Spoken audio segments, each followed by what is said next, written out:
Welcome to the Authorpreneur podcast, where we talk to authors and business owners about how they are using books to market themselves and their businesses. I'm your host, Chris Green, and in each episode of the Authorpreneur podcast, we talk to a successful author and business owner to see exactly how they are using their books and author status to grow their businesses and serve their customers. We'll talk about what's working, the benefits of becoming a published author, and we may even come up with some creative new marketing strategies. In this episode of the Authorpreneur podcast, I talk with Max Lewis, author of Who is Max Lewis? 37 chapters, 37 lessons, $37 million. What separates successful entrepreneurs from unsuccessful people isn't luck or chance. It's an unyielding belief in their vision and their tireless efforts to transform even the most far-fetched of dreams into reality. From selling mangoes as a child to amassing millions by exchanging propane tanks, Max Lewis beat the odds and became one of America's ultra-high net worth individuals by 36 years old. Through persistence, hard work, and a willingness to learn from mistakes, he tactfully planned for nothing less than success. In this self-help autobiographical guide, legendary propane king and multi-millionaire Max Lewis shares for the first time his hard-earned secrets behind his phenomenal startup success story. With his step-by-step small business strategy and inspiration for current aspiring entrepreneurs, get the effective tools you need for starting a business, building your empire, and overcoming obstacles along your rise to the top. In his book, you'll discover 37 foundational lessons in sales, business development, and personal growth mindset to accompany you on your climb to entrepreneurial success, as well as where to find unexpected opportunities for making money even in your own backyard. Also, how mental role-playing can prepare you for all possible challenges and outcomes in life and in business, as well as how to study your local market, pinpoint competitors' weaknesses, and have a greater chance of success. You'll also learn interactive self-reflection exercises that will help you build your resilience and increase your motivation to achieve your goals designed for immediate application in your life. Max Lewis says that extraordinary success is within your reach when you're willing to put in the work. I really think you're going to enjoy this episode. I'm excited to talk to you and talk to you about your book, Who is Max Lewis? I have the kind of the basic version of it. I know there was a very special edition that went out. I did see the special edition, and I'm jealous of the special edition because it has so many great things, great little kind of Easter eggs on the inside. Has anybody ever asked you about? Have you shared that on any podcast? I listened to a few of your podcasts that I found on YouTube, but there was no mention of the special edition book because the special edition wasn't for sale. But you had to be on the list. You had to be on the list, but I might be able to get you one. As a marketer myself, I'm jealous, and like the things I saw, it's like, oh, that's such a good idea. Oh, I can't wait to steal that, and I would totally give you credit.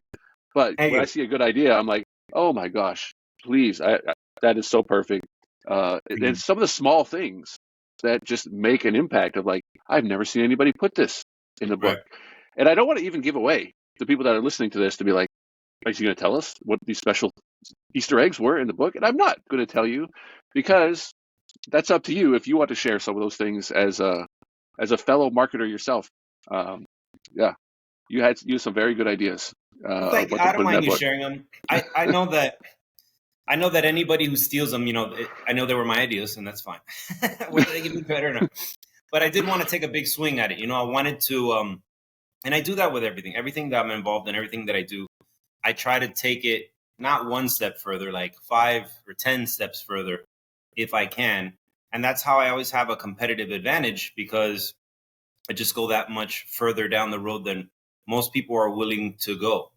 And like what you mentioned about this particular book, that special edition, which was only 500 copies, I spent almost $200,000 putting that together. Yeah, I heard what it cost for one, and I was like, yeah, it's a lot of money. So, but the impact is here. We're talking about it right now. The impact from this book, just because I saw it, right? Right. So it served its purpose, and I thought about every single thing: how the paper feels, the color of the ink, the boxes, the gold, the mirror, the check. I mean, everything, the dividers, all that stuff was painstakingly. I went through every single detail, and because I want people to have the best, I pay attention to the details. I think other people do as well. Some people, really appreciate when you go that extra mile. I'm one of those people. So I figured, why not do the same with this as I do with everything else? Yeah. I think a lot of people definitely recognize going the extra mile. And when someone does go the extra mile, like if you go to a restaurant or a business and they're like, it's just something a little bit more, like the free coffee at the bank kind of thing. It's like, Right. oh, that's like such a small, like inconsequential, inexpensive thing.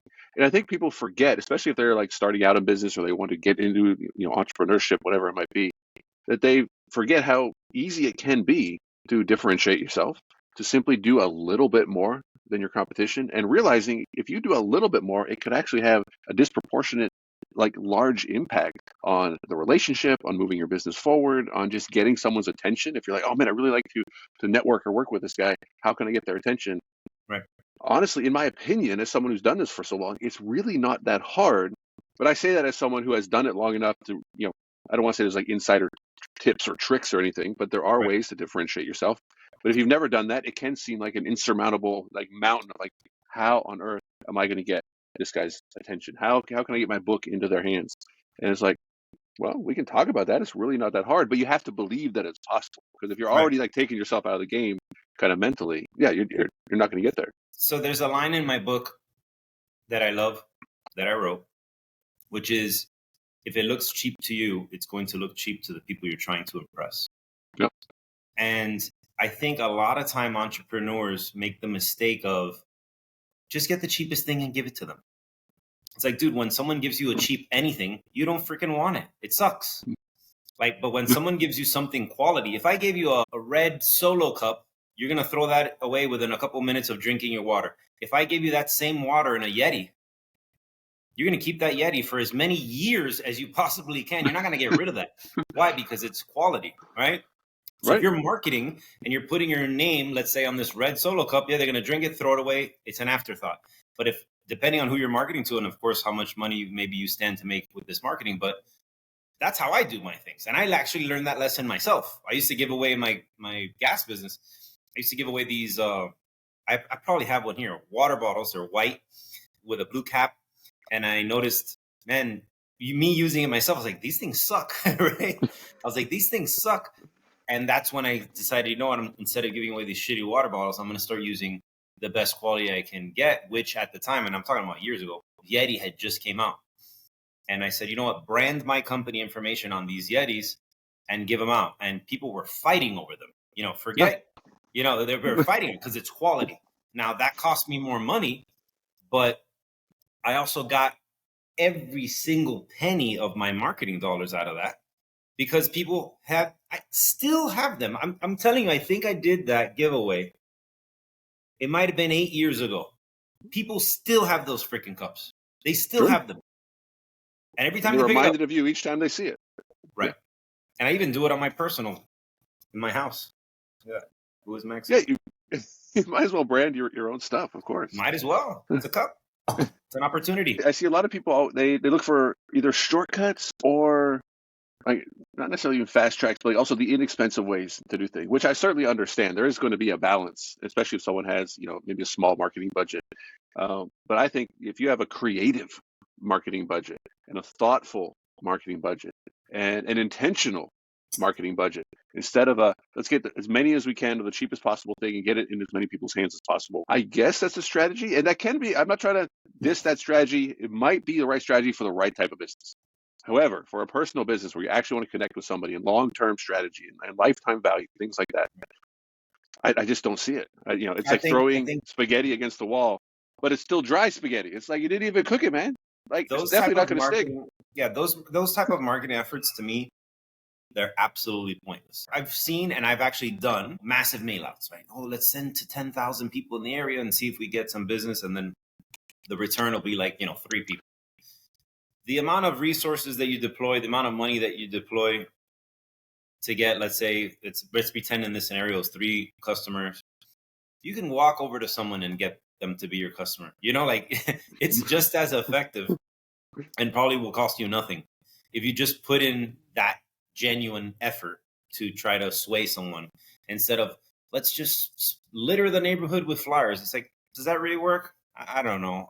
In my experience, not really. It's literally going to become litter, and people are going to see your name ruined in the grass, being rained on, and just that's probably not the association people want with their brand. Right. But, a lot of people, especially if they're new, I work with a lot of kind of new entrepreneurs. People want to make money on the internet, sell on Amazon, all these things. And they don't know a lot of these things. They're coming from whatever background they have. They've never been a business owner. They've never been an entrepreneur. Um, so they don't know a lot of these things. So I hope they're consuming some of this content and reading books like yours to like kind of get up to speed without having to make a lot of the mistakes.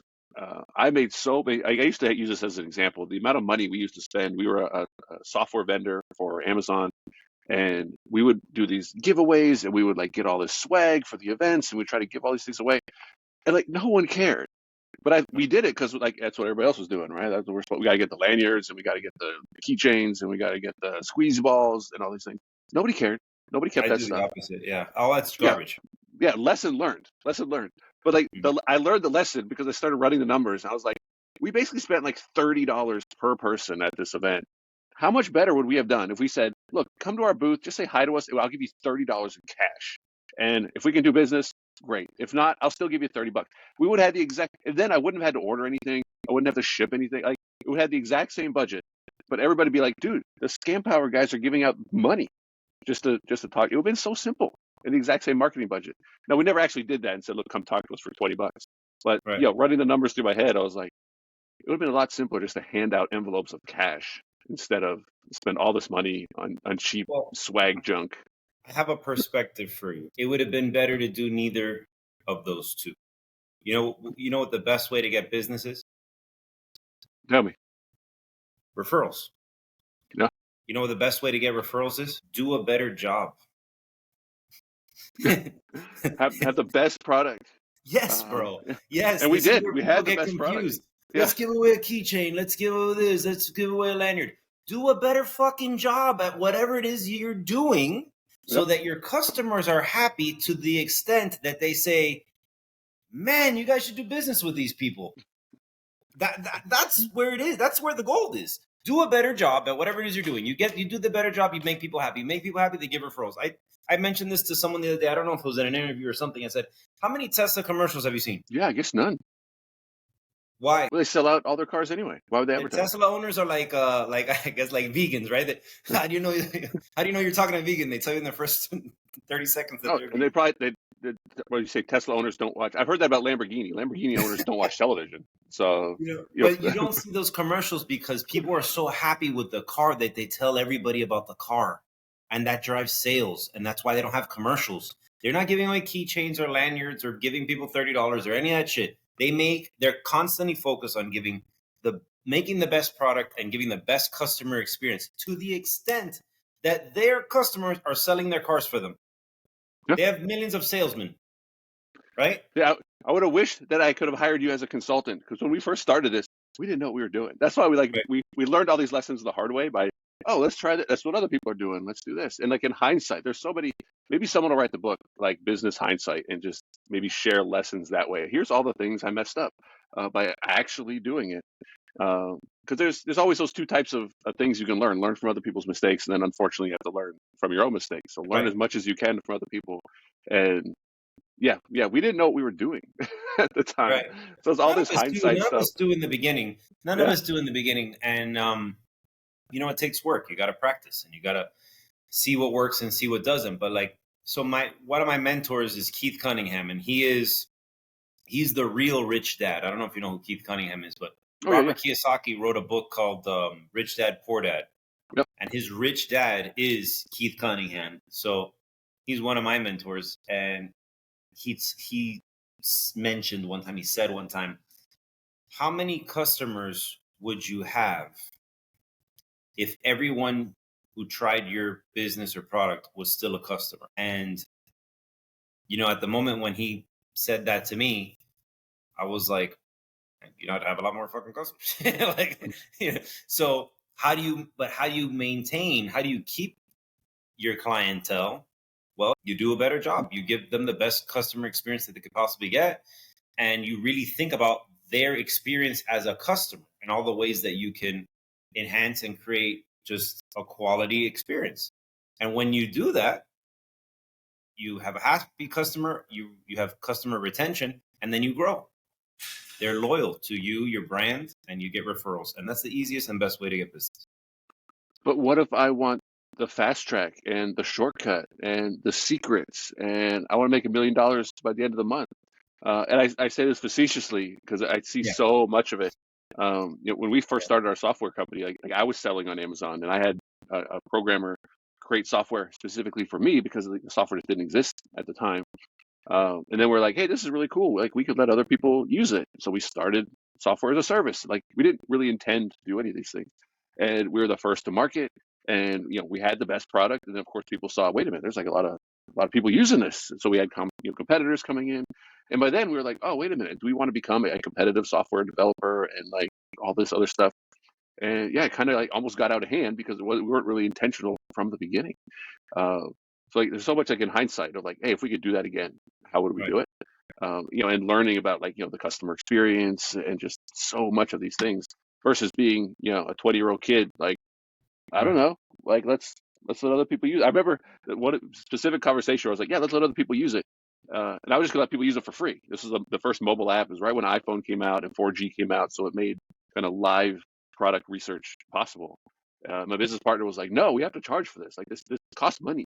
Like there's servers and stuff behind the scenes. Like I'm not working for free either. I was like, Right. oh yeah, okay.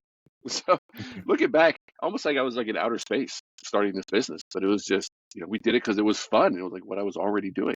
And I do think there are possibilities and options to have fun in business, but also stop, pay attention to the details. If you don't know how to do something, seek out somebody as a mentor or something. Those are like some of the biggest lessons that I took away from Right. my history. So yeah, I wish I'd met you like 20 years ago. Oh, You could have well, been an advisor on our board and been like, you know yeah, me you guys now, so at least you got that. stop giving away the squishy balls. Like you're wasting your money. Stupid, Uh, man. Everybody throws that shit away or gives it away. I don't. There's none of those trinkets exist in my house. Give me something useful that's actually going to help me, or just don't give me anything and give me a better experience. yeah, no, I That's, completely that's agree. what I would preach.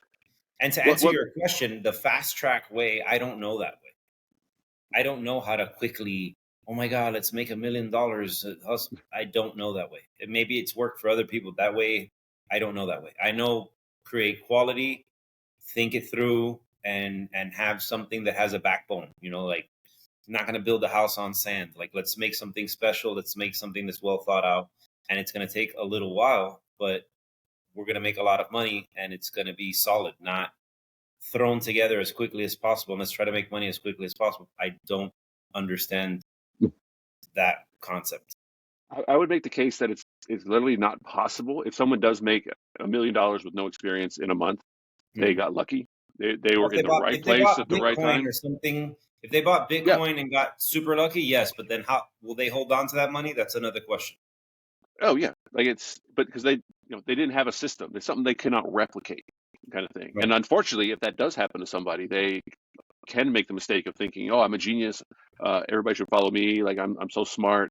When no, you were just early to market. You were right place, right time. But like, hey, good for you that happened to you. But have the right perspective of what actually happened. And you did say something in there, like when you were saying, oh, there's no secrets, no secrets. But you said, oh, it does take time. Like build a quality Yeah. product can take time.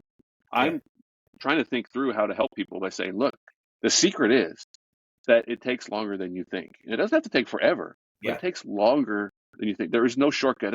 I had this.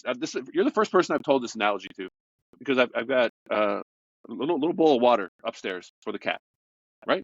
And I'm sweeping the kitchen floor, and I'm like, and this bowl is in the way, so I just kind of nudge it with my foot, right? And you can imagine what happens. Like it doesn't want to move, and then as soon as it moves, it kind of jerks a little bit, and some of the water comes out. And it makes me think, if I wanted to move that bowl with my foot across the kitchen fast, there's no way to do it without spilling the water. But if I go slow, I can get it wherever I want, and I won't Right. spill any of the water. And it's like this kind of universal thing of like, it just takes time. If you have time, you can accomplish this task of moving this full bowl of water without spilling it. But if you need to do it quickly, you literally can't. It will spill. You will make a mess. You will not do it properly. And there's no way around it. And I'm trying to think about how to do that from the stage. Call someone up and be like, okay, I want you to move this coffee from here to here, and just have some kind of amazing visual to just really hammer home.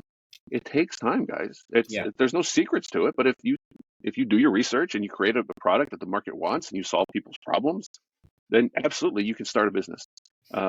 but you can't do it quickly. You can't run across the stage with this absolutely full cup of coffee without spilling it. Like it's not possible. So let me add something to that. Yes, you're right. But how can you move, let's say, 5 of those across the stage? Sure. Yeah. At the same time, how can you do it? You could get a tray, right? You could get help. You could hire somebody. Leverage. That's what my point was. Leverage. Yeah. Not everything. And if you don't know about those done things, by you, and if you can get someone who's an expert coffee cat water bowl mover to do it for you, let them start moving it slowly across the room. You go do something else. Sure. Right. There's lots. Yeah.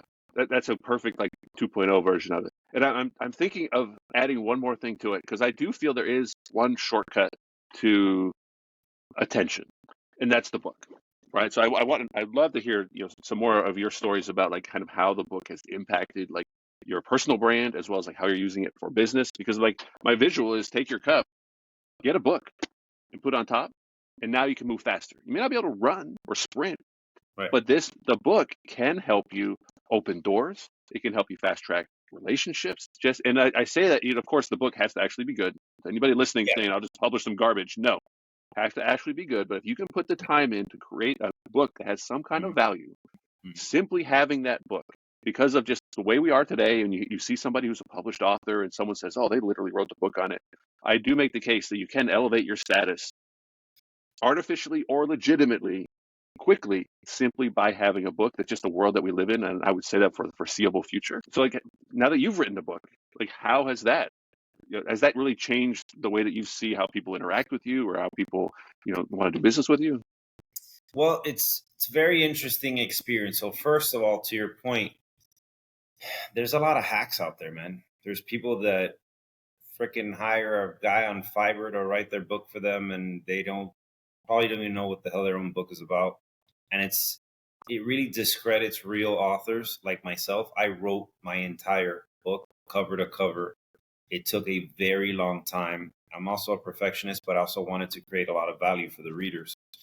Because you're up in the 400 page. Yeah. It's a big book. It's a big book, and there's a lot of lessons in there. There's a lot of wisdom in there. And I think that I know for a fact, anyone who reads it's going to be, have several takeaways. Actually, I had this. They actually just came out with it in Spanish, which is super cool. Oh, nice. Yeah. I was actually pretty proud of it. Yeah, it was pretty cool. So there's a big difference between having a book and publishing a book just because you wanted to publish something, and having something to say of value that's going to help people benefit humanity in some way, right? And I think it's pretty clear. I've met a couple of authors have given me their book, and I'm like, this book sucks. This That's book too bad. sucks. And it's a shame, because it's having a book just to say you have a book. It's very clear when you start reading a book that is, I wrote a book to say I have a book. You got to make a quality product. Make quality, dude. If you're going to do anything, do it right. Do it right. Like we just said, you're going to move that bowl. You're going to push that bowl across the room. No, you're going to spill the fucking water everywhere. Slowly write your book. Slowly push the bowl. Get it done the right way. So I just wanted to touch on that, because I think that you shouldn't rush anything. Anything that you value, something that you want to create that is meaningful, take your time with it. Just like you're saying, take your time moving that bowl across the stage. How do people interact with me? I don't know. Some people different, some people not. You got some people who are huge fans of the book, and they're like, "Oh my god," and then other people don't even know who the hell I am. So you kind of get the whole spectrum. But I will tell you the best part of it, and to add to your other thing before I say, business wise, I wouldn't say that I've benefited business wise from it, because it's not a business for me. I didn't write this book to sell someone a course or to come to my seminar or any of those reasons. I wrote the book to help people, right? That is it. So there's no secondary agenda for me, which I also see with a lot of authors that, they publish a book in order to get their foot in the door for other services. And I think I'm probably the 1% of the one of people. I have no agenda. There's nothing. They're like, What can you sell? No, there's nothing. I'm not selling anything. Now, if McDonald's or IBM called me and said, hey, we want to give you $100,000 to speak on stage, sure, I'll take their money. But if somebody, and hey, I don't want to spit in the wind, but it's been a couple of years now, and I'm not doing that. I'm not charging people to give them advice or to help them. So my book is purely just to help people. The best part of it has been getting feedback, getting reviews from people, messages, letters that I've received. I mean, it's just crazy. Some of the things that people have told me, how the book has changed their life and improved their marriage. I'm like, marriage, this has nothing to do with marriage. Business, it's just cool. I had a kid tell me the book changed his whole life in person. It was super, just a lot. There's been a lot of, that's been the most special part of the whole process. Knowing that I've helped people that I will never meet, right? I've helped a lot of people that I will never meet and I'll never know. Right. So, and that's one of the I recommend, for people who want to write a book, that's one of the big benefits is you're able to help people at scale instead of only people that you meet in person, only people that you can talk to one-on-one. Because I'm not a huge history guy, but I can definitely, I'm 45. You remember a time without the internet, right? You go back far enough, there's a time without books, without the printing press, without writing, to where the only things that were passed down were orally, like stories. We'd had no you couldn't write down some words of wisdom that could be passed down the exact same way generation after generation, the way that we can today. And I feel we take a lot of that stuff for granted today. Even just back to in the Roman Empire, if a ship came to port, they would ask, do you have any books, so that we could manually copy them down while you're here. Literally write them. Yeah, it's great. Because they elevated the value of that book. Hey, these guys have some kind of writing. We don't even know what it is, but it might be very important and valuable and knowledge that we don't have to figure out ourselves. We kind of shortcut. And look, they got a book on mathematics, and it's got the Pythagorean. What the heck is that? They're able to learn, and they valued that stuff at such a high level because of its rarity. Because of you just couldn't make these things. But now we can print a book and have it delivered tomorrow for $15. And I think that we devalue it because of that. And I'm trying to get people to come back and be like, no, it's just as valuable today. You don't have to sit here and be like, man, if I could just talk to Max Lewis in person, that's what I need. That's what's holding me back. And it's that's what's holding you back. Go buy his book, right? It's some hours. You got an audio. There's no barrier, right? You could read it today on Kindle. You can read it within 30 seconds on Kindle and get into his head. And if you read all his books, and I make the case, if you read someone's book, and you watch a couple of their videos on YouTube, you could probably say, look, if I asked Max this question, I probably know what he would say. To where you don't have to, man, if I could just get Max on the phone. You have some secret answer if you get on the phone. No, it's something you didn't put in your 400-page book, that the actual secret. No, but I think people search for these actual secrets, and they devalue the information because it's easily accessible and it's inexpensive. And I think that just goes back to just human psychology, where we value things that are expensive. We value things that are really hard to get. And because these things aren't expensive, not hard to get anymore, we don't value them. Right. And it's completely backwards. And I'm trying to help people kind of reverse it and be like, yes, I get it that I don't intentionally value this, but I am going to consciously value it because I'm aware of the amazing technology in the world that we live in today, and I'm going to take advantage of it, even if everybody else doesn't. Everybody else has Max's book and they don't read it. I don't care. I'm going to read it and I'm going to apply it, and just take responsibility and stop comparing to other people and what they're doing. Gratitude. You're talking about gratitude. You're grateful to have the opportunity to learn those things. Yeah. Which you're right. A lot of people in this day and age where we're at right now, everything you're saying is spot on. And I think a lot of it has to do, Chris, with the fact that people are very distracted too, though. Oh, sure. People are extremely distracted these days, and they just don't know how to focus. So I just took over. I have, what do I have? I got 13 restaurants. I have 13 restaurants. We just took one over right now last week. And I have been there every day from 10 a.m. to 2 a.m. on average. So that's about a 14-hour day every day. On your feet. Without a day off, right? Yep. And my friends are like, you're crazy. What, not everybody says this, but people who know me really well, they already expect this from me. But some people have mentioned, man, you're crazy. What the hell are you doing there? 14 hours a day. You're rich. You don't have to be there. I'm like, this is why I'm rich. Because I know how to have concentrated focus on something until I get it done. Yes, it's a lot of work. Yes, it's a lot of hours. Yes, I'm exhausted. But I'm so laser focused on fixing this business that nothing. I have the horse blinders on right now. Nothing matters. I'm literally, the only thing that I'm doing today that is not fix that restaurant is talking to you. As soon as we get off this podcast, I'm driving straight over there, and I will be there till 2 a.m. today. So by doing that, by putting that concentrated effort into this project, I'll be done in a couple of weeks. And something that might have taken someone else 6 months to a year, I'll wrap it up in 2-3 weeks maybe, and it'll be a completely different animal, right? But most people are like, well, I can't today this, I can't today that, excuse about this, excuse about that. I'm like, dude, there's no excuses. Let's get this shit done. Let's get it done. Yeah. Let's get it done now. I can make 100 excuses if I wanted to. There's no excuse. That's where I'm going to be until it's done.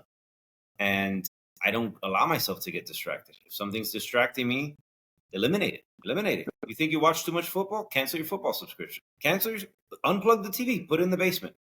Do something that is going to literally remove that element from your life so that your future self, which is going to comfortably say, oh, let's sit on the couch and watch NFL Sunday. Okay, dude, do something about that. Right? So that I'm very good at doing that. When I see, dude, this is a problem for me or a potential problem, eliminate it so I can get the things that I want to get done. Now, when I'm done, I will reward myself.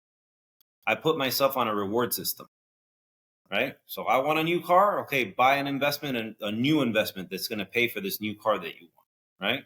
Yep. Or I like football. Okay, you know what? I need to lose 5 pounds. Once I lose 5 pounds, I'm going to start watching football again, or 10 pounds, whatever. Put yourself so you kind of earn it. It's not that easy instant gratification. Everything's at my fingertips.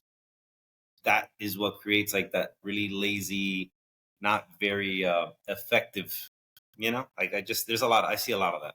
Seeing a lot of people like that these days. You find that your attitude and your work ethic almost becomes infectious when people see it for 12, 14 hours a day over time. And all of a sudden, you attract the people who are now working in your restaurant who are like, all right, yeah, okay, but we used to do things the wrong way. And I'm glad that we spent this 2 weeks, 3 weeks getting focused. I attract a lot and I repel a lot. Any of these shitty, I don't want to work, blah, blah, those people go on their own. When they start seeing, hey, we're working, we have a spirit of excellence now. There's things that I expect. We have a standard. We're doing things the right way. I don't want anything cheap. I want anything to look good. The people that don't resonate with that spirit of excellence, they fall off the wagon automatically on their own. And then you don't even have to fire them. They just kind of disappear. No, I mean, sometimes you got to fire people, but for the most part, they stick out like a sore thumb. Imagine if I got a 300-pound couch potato that watches NFL Sunday every day, and I drop him into the Navy SEALs. Is it going to be obvious that he doesn't belong in the Navy SEAL? He's either going to have to change really quick, or he's going to... How long is he going to last in the Navy SEALs? Freaking 10 minutes, maybe. Maybe 10 minutes. He's out quick. And even if he wasn't out, you're going to identify that person immediately. This guy doesn't belong here. Now, what happens is when you get into one of these environments where you're going to do a turnaround, that's what this is, you're not sure who the Navy SEALs are. So I have to identify my Navy SEALs, hire some Navy SEALs. But then as everyone starts rising and I start seeing, okay, these are my top performers, that's when you say, oh, here's my couch potato, here's my couch potato, and they're either going to eliminate themselves or I'm going to eliminate them. And that's it. Nice, listen, all people are good people. There's no good people. There's no bad people.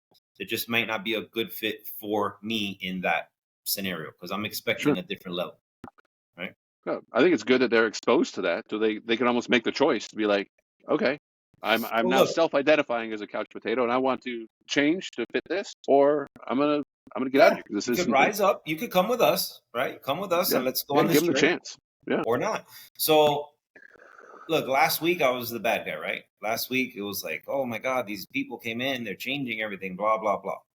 Literally yesterday, one of the employees came in and says, hey, can I talk to you? I said, sure. It was a girl. She's like, all of the employees have been talking, and I just wanted to tell you something. In the beginning, everybody was like scared, and there was a lot of changes, but now the energy here is really good, and everyone's really happy. And we were like talking about what is it, like what caused that, and it's you. So I just want to say thank you, because we all feel really good now. And I was like, you're very welcome. Thank you for sharing that with me. And I told you guys in the beginning, it's just a little scary because I come in and I'm like, okay, we're flipping everything around, but I'm doing it for good reason. I'm doing it because I want to set a higher standard. I want to give better service. I want them to have better jobs, be more comfortable, make more money. Sure. But getting there, especially when you're used to a certain way of operating, isn't always the easiest thing. But if you hold on and you buckle up, it quickly becomes, like she said, such a great environment, such great energy. Everyone's so happy, But do you find that people will trust the process, or The good is ones that will. kind of what you say on day one? Like, hey guys, Yeah. you might Yeah, hate me for a day, a week, but if you trust the process, I know what I'm doing. This isn't my first time. You're not going to hurt my feelings if we have conversations. I However, don't think any of them hated me. They just people don't like change. no, they don't. Nobody likes change. So I don't think anybody hated me. I actually work really hard on just being nice to everyone and trying to understand everyone's position and where they might be coming from. I don't always hit it on the mark, but I try. So I don't think anyone hated me. They don't, if you're working at 50% for the last 6 months, why would you want to now all of a sudden work at 100 for no perceived benefit? Well, maybe you're not going to perceive the benefit in that moment, but my job is to explain to you, hey, listen, you've been working at 50. I need 100. Here are the benefits that come with 100. And more often than not, the benefits that come with 100 are going to be very appealing to them in every way. So, for example, I was talking to someone yesterday and I said, look, if you give better service, the customers are happy. If you give better service, you'll get a better tip. If you upsell, you get a better tip. I make more money. If I make more money, you make more money because I can pay you more money. It comes back full circle. So if you're here complaining, which the person wasn't complaining, but I'm just giving you a scenario. If you're here complaining that you're making $1,000 a week and you want to make $2,000, we can solve that right now by doing what I told you earlier, which is what? Do a better job. Do a better job. Same thing I said earlier. If you just do a better job, give better service, have better quality products, guess what's going to happen? Customers are going to be happy. Customers happy, they either continue to spend money or spend more money. They spend more money, you make more money. It's a circle. It comes around. So that's just explaining that in a way that they understand it. Usually the light bulb goes off and they're like, oh yeah. And especially when they see it, when they're the benefactor of like, hey, I did what you told me and this guy gave me, a $50 tip. Guess what? Now they're motivationally charged to go do it again. Right? Now they're on board. Now they really, it's almost like you have to get them to buy in. Like, guys, you may not see it. Now my job there is done and I'm going on to the, you know what I'm saying? And then what I'll do with that guy, since we're on the topic, is say, now train him. Now teach him what I told you. Teach the next guy. Because guess what happens? You teach the next guy what I taught you. Now you have an opportunity to go up. So if you're a busboy, now you could be a server. If you're a server, now you could be a manager. If you're a manager, maybe you could be a regional manager. If you're a regional manager, maybe you be your own store, whatever, right? There's always another level. So that's another thing I try to teach people. Like, listen, don't be scared to teach people what it is you do. On the contrary, you should always be trying to grow the next person. If you grow the next person, there's going to be more opportunity for you because now you're ready to go to the next level. But if I don't have anyone to replace you, now you're stuck, right? Do you find people are looking at it from a scarcity model of like, oh, I don't want to, what if I don't I don't want to tell someone these tricks to make more money because then they're going to make I hope nobody has that scarcity model because it's it just doesn't make sense. More people have that model than not. More people have I can't tell them what I know because then I'll be useless. That's a very common. Like I'm not going to teach Chris how to do my job because then they'll fire me. They won't need me. They'll just have Chris. But that's not the way. The way is I need to teach Chris so Chris can take my job and I can go up. If you want to go up, some people don't want to go up. Some people do not want to go up. It's surprising to me, but there's a lot of people who are saying, no, leave me here. And sometimes it's good. Maybe they're very good at wherever they're at. And they say, I know my lane. This is my lane. And that's fine. But if you're interested in growth, and whether you're an employee or a business owner, you need people to grow and teach each other so that we can continue to evolve and grow. If not, nothing happens. Yeah. It goes back to people thinking there are secrets and it's proprietary info and like, oh my gosh, I can't share these things. I've joked sometimes when people say like, what do you do? And I say, well, basically I share publicly available information, sometimes for a fee, because I'm happy to give it away for free. I found that people, if it's free, they don't value it. It's like it's like getting a book for free, and books isn't a perfect example because people generally like getting books. But if you watch a YouTube video about something, you're like, and then they have a paid course, you're like, oh, I bet the paid course is even better because it costs money. And it's like, it's the exact same thing. There's no this secret information. And to me, it's frustrating sometimes as someone who tries to like educate people about self-publishing or entrepreneurship. And I'm happy to tell people, especially with social media and go at scale. But I get frustrated when I find that people don't take action because they don't value the information because it's free. But then if they pay for a course, then they take action. I'm like, I don't think I can solve that problem. There's two but things it's something I've observed that come to mind. There's the saying, people who pay attention. Yep, I was going to say that. So that's that one. And it could also be people, you know, when it costs them something. It doesn't necessarily have to mean they pay, but if they're going to lose something by not paying attention, right? There has to be some type of leverage. Yep. I wish there wasn't. I wish there was a way to get people past that, but it's kind of just understanding people. Lesson. It's part of the life lesson. You know, life is like an earth school, right? We all get the lesson when we need it. And there's another saying, when the student is ready, the teacher will appear. So not everybody's ready when you're ready to teach them. They come seeking it. So one of the things that I learned throughout the course of my life coaching people and helping people, I don't like to give unsolicited advice, because unsolicited advice, it's like, well, what do you know? Right? Like, it's easy for you to say that kind of shit. They want advice. You give it to them. More often than not, they go and they take action. My other rule is, if I give you advice and you don't take action on it, I will not give you any more advice. The end. If you ask me, hey, Max, what's the best strategy for this? And I say, Chris, I want you to do X, Y, Z.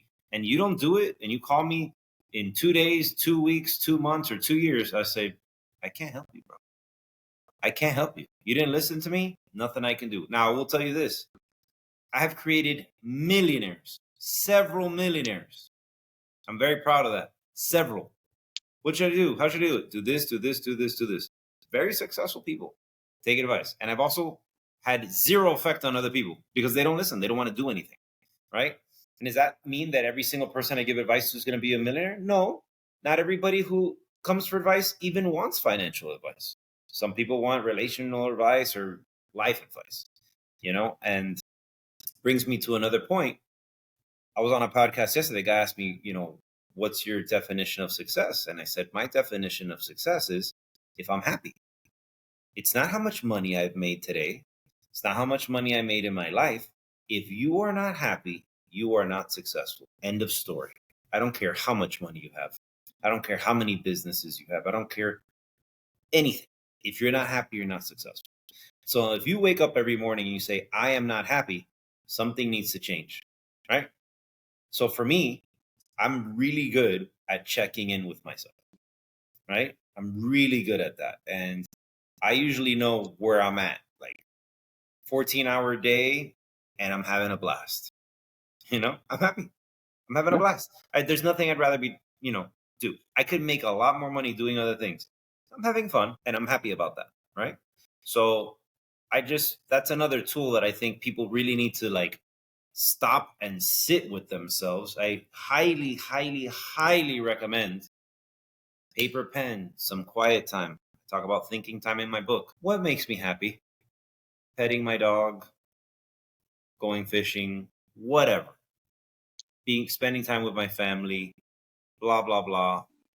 Put those things in order. Make a 1, 2, 3, top 3, and make sure that your life on a daily basis, try to get the top 3 in there somehow, you know? And you might realize you don't need millions of dollars to do You any of don't. those 3. You don't. Yeah. So look at this. I did an interview about 3 weeks ago, and actually, Nick Hutchinson asked me a similar question. What was it like to when you received all the money from your business and you sold it and they sent you all the money? And I said, it was like nothing. It didn't feel like anything. They're just numbers on a screen. And he's like, really? I mean, I said, I didn't do it for the money. I grew the business. I did what I was doing every day because I was having fun. When I stopped having fun, I decided to sell it. But it wasn't about the money. It's just money. You buy a brand new Lamborghini, it's only going to put a smile on your face for so long. It's a hunk of metal.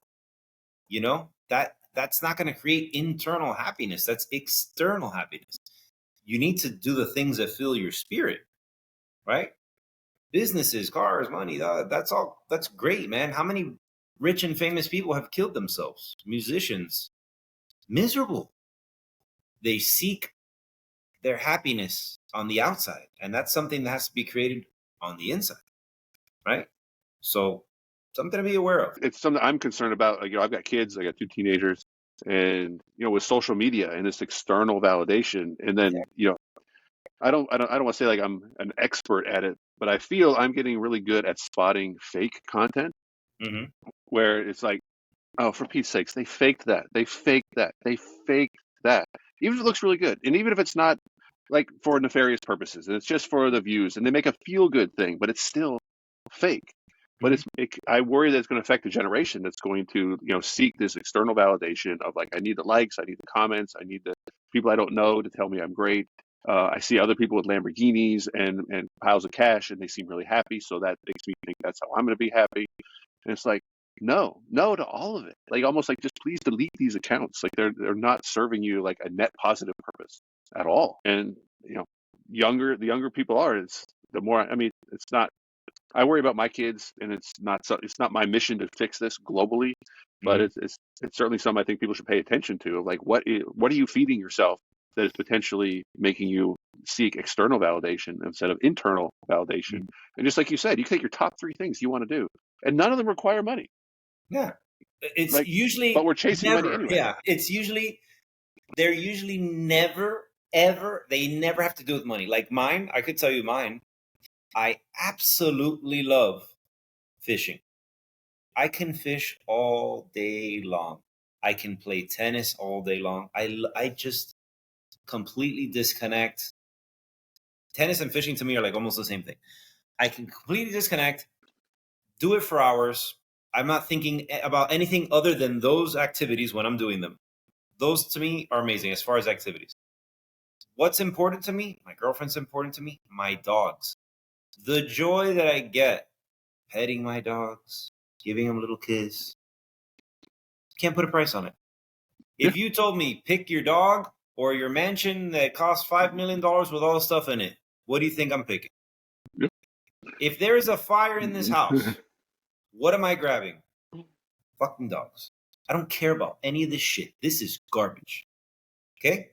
Get another house, get more stuff. What's truly important? Okay? Now, once you've identified what's truly important, your family, your whatever, prioritize that. You'll be super happy. Prioritize it. I want to tell you another thing about your book that I'm jealous of.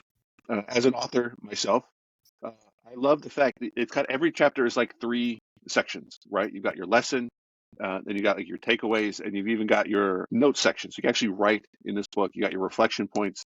And I think that just, I don't know if it came to you as an epiphany, but I think it's just a brilliant strategy to help people get the most out of your book. To read something, it's presented in a story form, stop and think about it, and actually write something down. And it goes perfectly with Nick's book, right? Where Nick's book helps people implement and get the most out of books. So if I write another book, I might have to not just emulate or copy your great kind of Easter egg like premium version of the book, but even just the structure Because when I write books, I want people to like actually internalize, be like, oh, okay, I'm learning this lesson. So I work with a lot of authors, especially ones that are self-publishing and wanting to get self-published. And they have the same objections. They don't, I hate to call them excuses sometimes because I'm not trying to throw it in their face like you're making an excuse if I don't know them well enough. So I call them objections. And there were a lot of common objections to self-publishing, like or just publishing in general, which is what they think of. It's going to take a long time. It's going to be way too expensive. It's way too hard. I'm not good enough. And helping people get over all of those things, because you don't have to be the best to write a book. You don't have to write the longest book. We're not writing Harry Potter. Like with KDP and self-publishing, the shortest book can be 12 pieces of paper, 24 pages. If you can convey something in there that's actually valuable, you don't have to write a very long book. And the process is easy, and it is absolutely free. And then just help people get past that to when they publish, they're like, oh my gosh, Chris, it was just as easy as you said it was. I'm like, yes, I've heard that dozens of times over and over again. Where now I tell them at the beginning, look, by the end of this, you're going to tell me it's just as easy as you said it was. I promise. They don't believe me, and then it actually happens. And I hope that people kind of see the example that you did with your book, because your book is, like I said, 400 pages. I am a little jealous that your Kindle book hit #1 sales rank on all of Amazon. Did you know it got that high? I didn't know that, but I saw the regular book was at #3 in all of Amazon at one point, and I should have taken a picture of it, and I never did. Well, there's a website that as an Amazon seller. Can you send me the thing and I'll check it out? Yeah, I'll send you the website. Right. It tracks sales rank and it tracks historical prices for buyers, but also for sellers who want to see historical sales rank if they're thinking of selling a product. And you can look up Kindle book prices and all that. So yeah, I see that you did run a 5-day Kindle promo for $0, and that shot your sales rank up though. And then you haven't run a promo since. So I'm like, my man. I've just been busy. That's my team. I should ask them about that. Well, I'll give you one quick strategy you can share with your team, and if you want me to connect with your team, I'd be happy to do so. I would love. Because I want to respect your time and coming up at the top of the hour, but there is a way. So you as the author can drop your price to 99 cents on your Kindle book, and then you can go in and buy as many copies as you want. And then Amazon will give you individual unique redemption links for your Kindle book. Then let your book go back up to $9.99. And then you can say, like if you're on a stage or a keynote, or if you're doing a presentation anywhere or a video or a podcast, you can say, hey, just go to this website, drop your email in, and I will give you a redemption link for the Kindle copy. So you're not giving away PDFs, you're giving a legit $10 product on Amazon for free, and it's costing you on the back end 99 cents because you're the author and you bought it when the price went down. And of course, you can offer them a discount on the paperback if that's what they want, or whatever else you want to do. Because I'm guessing you would say you want to get your book in as many people's hands as possible. You're not looking for anything. You don't need the follows on Instagram. You're not trying to necessarily build an email list. I would suggest building an email list anyway, just so if you have something important, you can send it out to them so they can kind of be alerted or be in the loop. But I found that to be an amazingly effective way to get people's attention and get your content into their hands. So price isn't an objection. Like, oh, I just don't have the $10 right now. Like, I'll give it to you. Like, this isn't about me making $10. This is about me saying, let me get 400 pages of amazing content into your hands. And I'll eat the 99 cent cost. Now they're not going to know that. They're just thinking you're this generous guy who hands out $10 bills. And you're able to leverage that as well. So there's some really fun things you can do with Kindle promos that, as an author, you have access to that other people don't. Which is why I go back to publishing a book, a quality book, make sure it's actually good, is a bit of a shortcut in terms of marketing and establishing a personal brand and connecting with people. But the writing a book, there are no shortcuts to that. Please don't use ChatGPT to write books. Please don't hire someone else to write your books. Here's the book I tell people to write. If they're like completely overwhelmed, I say, what do you like? If it's a real estate agent, what are the top 10 things you need to know before you buy your first house? And they're like, oh, like I could write 20. I was like, good, write that book. That's your book, right? Like, figure out the process. You've got something that has some value. It's very niche. However, you can always go back and say, now that I know the process, I'm going to write my life story. I'm going to write my motivational. I'm going to write whatever you want. But once you understand the process, then that gets demystified, and you're not like thinking it's just, oh my gosh, I could never write a book. I mean, Max did it, but he had all these. No, anybody can write this book. Anybody can write something. It doesn't have to be perfect. You can hire an editor. Let me add to that real quick. Yeah. I didn't even know how to type, okay? But you figured it out. I bought a Dell laptop, which I'm talking to on right now, for $600 at Best Buy. I have a vacation home in Key Largo, Florida. I left my girlfriend and my dogs here in Miami, and I said, I live there. You live here now. I'll see you on the weekends. And I sat there and I was like, in the beginning, now I can type. Obviously, after writing hundreds of thousands of words, I figured it out. But in the beginning, that's what I did. I just said, I'm going to isolate myself and I'm going to just write this book. And that's what I did. So anyone can do it. If I could do it without even practically knowing how to turn on a laptop, you can definitely do it. Well, I love your story. I love your book. I got through 3 chapters ahead of time. I'll be finishing the book and learning some more and emulating the great parts of your book, especially the marketing aspects. Where is the best place for people who want to learn more information about you? Of course, they go to Amazon. They can find your book. I know you have several websites out there. What's the best place for people who are like, I need to know more about this? Well, the best place to get a hold of me would be Instagram. We have a YouTube channel. There's TikTok and all that stuff, but Instagram is the one that I'll look at it from time to time. And if you guys get the book on Amazon, if you could please leave a review. I ask everyone. I get messages and emails and text messages and all this stuff about the book, and I'm like, dude, please don't tell me, put it on Amazon because that helps the book. So if you, Chris, could please leave a review on Amazon, I would be very grateful. And that's it. I mean, I'm a pretty easy guy to get hold of, I think. Well, I can see all your social media links are linked at whoismaxlewis.com. And I'll throw one at you. I'm not going to leave a review for this book because Nick gave me this book, which means it would not be a verified review. So I will actually buy a copy of your book. Thank you. And then leave a review so you get a verified review, which will help you a little bit more. And everybody else, if you're thinking that, don't just run in and leave a review if you don't actually have the book. Buy the book. You can just buy the Kindle version. Maybe there'll be another discount, put down 99 cents or a free day, whatever it might be, but get that verified review. Those are the things that really help authors. And for everybody, every book that you ever appreciate, please leave a review. It's small. It doesn't take a long time, but to authors like us, it does mean a lot. So Max, thanks so much for being here. I'll let you know when this airs and get this edited. I'll let you go back to your to working at the restaurant until 2 a.m. this morning. I'm actually coming to Miami next week, so I might be able to stop in one of your restaurants. Yeah, come visit me. I would love that. We'd have lunch or something. Yeah, perfect. I will let you know. All right. Thanks so much. We will chat soon. Thank you. Appreciate your time. Pleasure being on the show. Bye.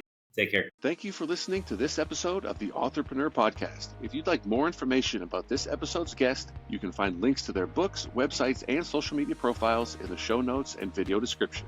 If you're an author or business owner who's interested in learning more about how you can use books and published author status to market and grow your business or personal brand, or if you're an aspiring author looking for more information about the publishing process, you can find more information and request an author audit at authorpreneur.com. And if you'd like to be a guest on the show, or if you'd like to recommend someone, please reach out via email to chris@authorpreneur.com. Remember, a book is just a book, but when it's your book, it's an asset. #Authorpreneur.